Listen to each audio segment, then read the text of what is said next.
हमारे देश में दो बड़ी शक्तियां हैं। हमारी देश की डेमोक्रेसी, हमारी देश की डेमोग्राफी, हमारी देश की जनतंत्र, लोकतंत्र और हमारी देश की जनसंख्या। और इन दोनों शक्तियों ने जो इस देश की नींव बनती है, इन दोनों शक्तियों के आधार पे ही भारत दोबारा इतिहास में अपना सही जगह विश्व जगत में विश्व गुरु के रूप में स्थापित करेगा, इसका मुझे पूरा पूरा विश्वास है। आप अनुमान लगाओ,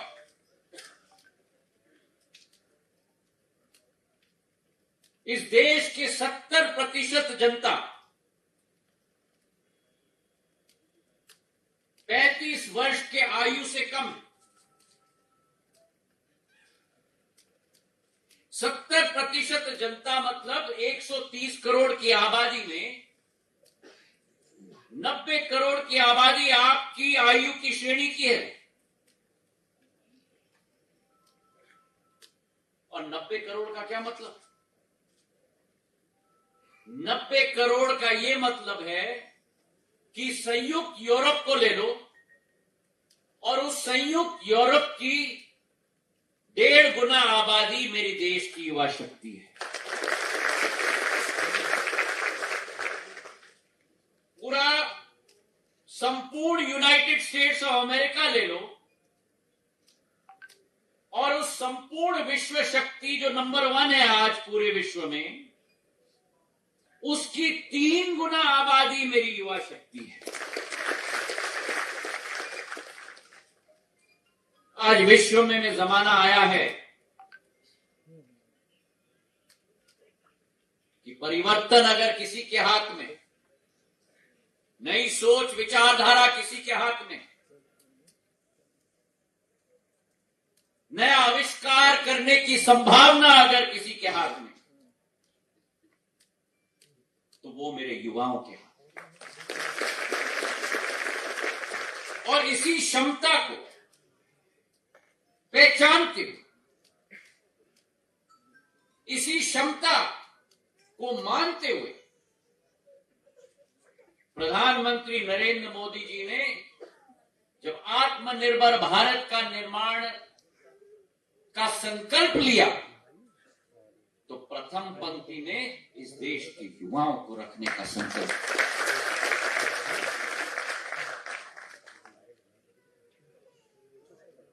एक कठिन समय से हम लोग सब गुजरे, कोरोना काल से गुजरे,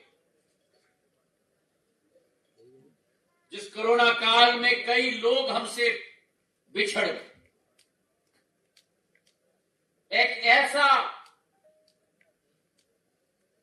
विश्व स्तर का प्रकोप जो विश्व ने 100 साल में नहीं देखा। लेकिन उस वातावरण में आप और हम सौभाग्यशाली हैं कि ऐसा नेतृत्व उस संकट के समय में, काले बादल के समय में, आपके आशीर्वाद से, आपके प्रेम से इस भारत को मिला। प्रधानमंत्री नरेंद्र मोदी जी के नेतृत्व में, जिस नेतृत्व ने एक चुनौती को अवसर में बदल के रख दिया। और विज्ञान के क्षेत्र में, मनोविज्ञान के क्षेत्र में, जिस भारत में कभी भी वैक्सीन का आविष्कार नहीं हुआ था,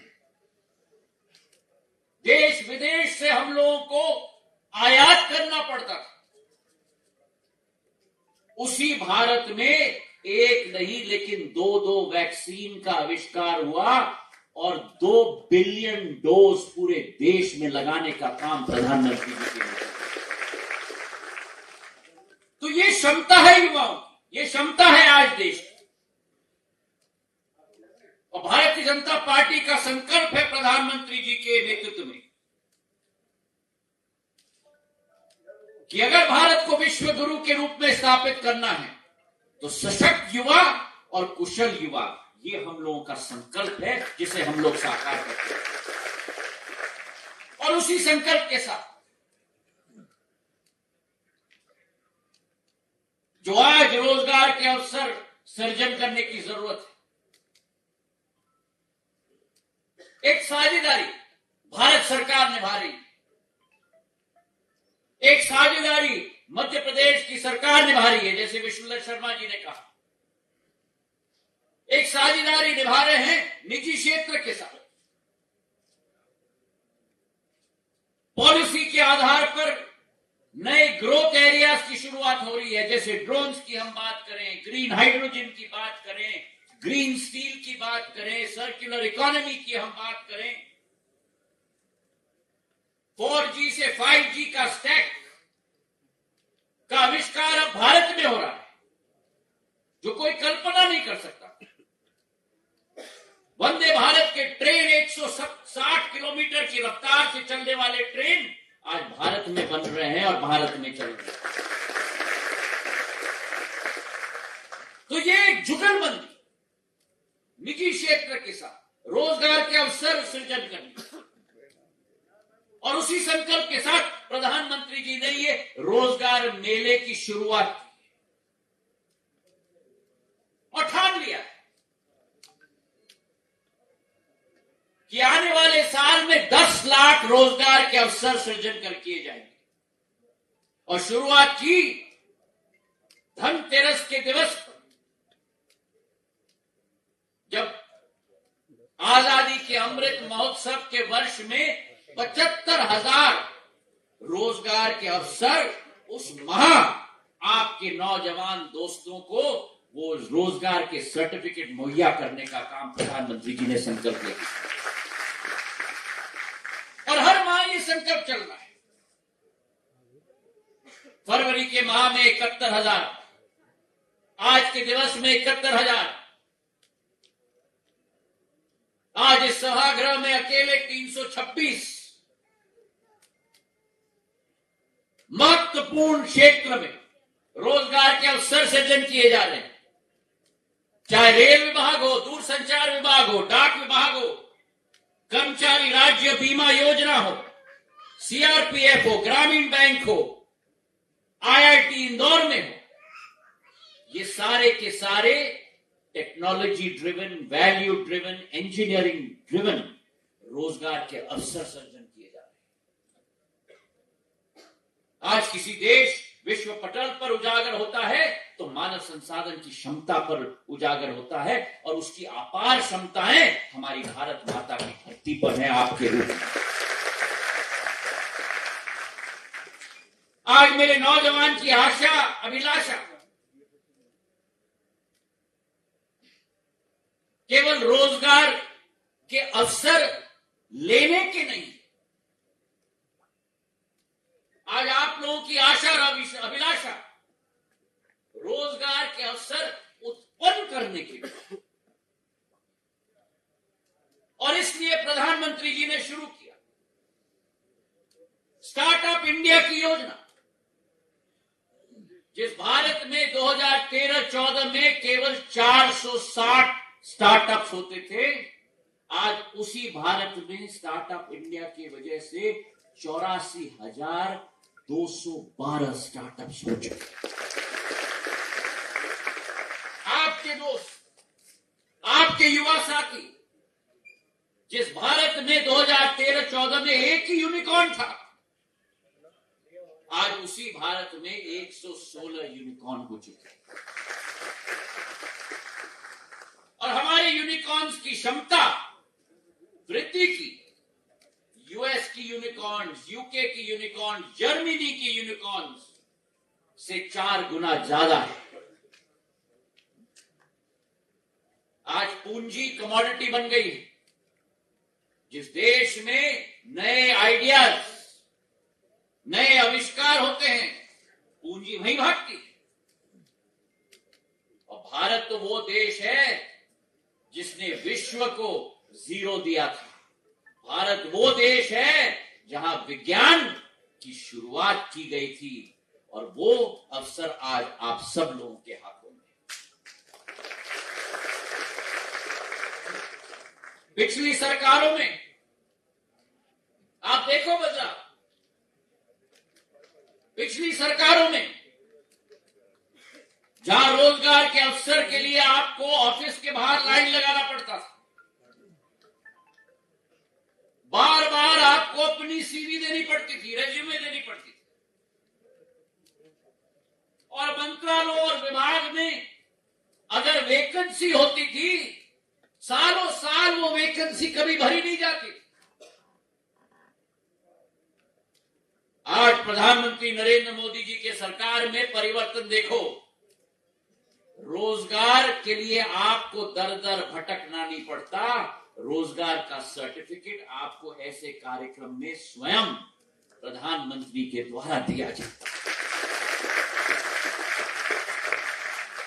ये विचारधारा में परिवर्तन है, ये सोच में परिवर्तन है, ये क्रियान्वयन में परिवर्तन है। क्यों? क्योंकि प्रधानमंत्री जानते हैं, भारतीय जनता पार्टी जानती है कि इस देश में अगर कोई सबसे बड़ी पूंजी है तो वो पूंजी मेरी युवा शक्ति है।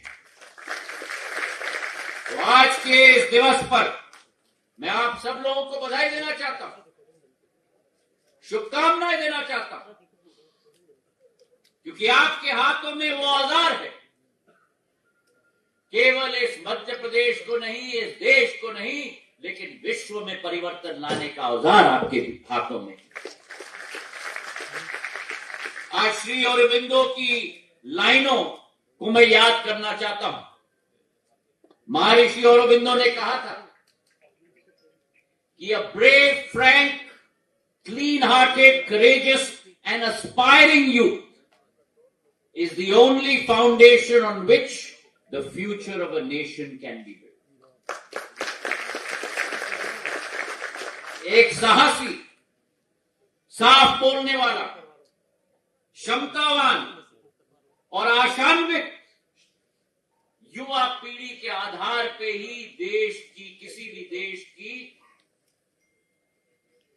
सक्षम नींव बन पाती है। तो मेरे भाई और बहनों, आज भारत माता का भविष्य आपके हाथ में है। केवल आपकी जिंदगी का भविष्य नहीं, केवल आपके परिवार का भविष्य नहीं, लेकिन भारत माता का भविष्य आपके हाथ में। प्रधानमंत्री जी की यह सोच है कि हमने लंबा सफर तय किया है।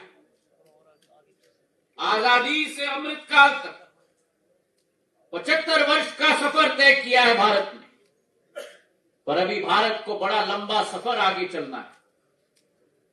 और यह सफर अमृतकाल से शुरुआत होती है, इस वर्ष से शुरुआत होती है जब आजादी का अमृत महोत्सव हम मना रहे हैं, और यह सफर अमृतकाल से शताब्दी काल तक सफर चलेगी 25 साल की। और इस सफर में जो पिछले 9 साल में हमने हासिल किया है प्रधानमंत्री जी के नेतृत्व में, भारत 11वीं सबसे बड़ी आर्थिक महाशक्ति थी 2013-14 में। प्रधानमंत्री जी के नेतृत्व में, आपके आशीर्वाद, आपके साथ मिलकर आज भारत विश्व की 5वीं बड़ी आर्थिक महाशक्ति के रूप में परिवर्तित हो गई। और आपके साथ सबका साथ, सबका विकास, और सबका साथ और सबका विकास होगा जब सबका विश्वास होगा।